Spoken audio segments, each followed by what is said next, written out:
I mean, I could really put an argument together that a truck driver is the most important person in America, or the mechanic that's fixing that truck is even more important. If we don't have the mechanics on the ground keeping the trucks running at all times, then we really don't have anything. You're not coming home to your milk, bread, eggs, TV, the furniture you sit in, the car that you're driving, the tires that you have for that car.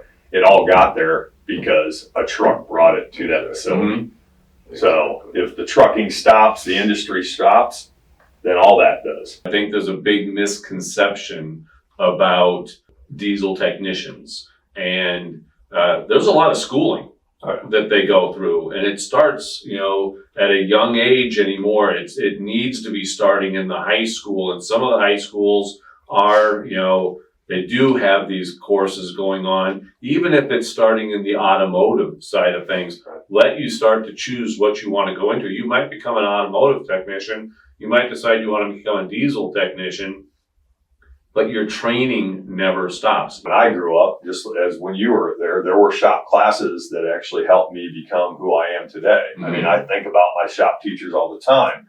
There's a lot of things that the diesel tech in this area could put their fingers in, or make a living at, or raise a family doing. You're in a trade that you can get a job anywhere in the country. Yeah. When it comes to retaining our employees, whether they're technicians, whether they're in the body shop, whether they're parts people, whether it's sales people, whether it's management, we're a family-owned company still. Being family-owned, you get treated as a human being first. That's exactly how we treat our customers and our clients. Right.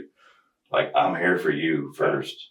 Most people don't think about the diesel side of life, and I think about it differently because I owned organizations that were in this community.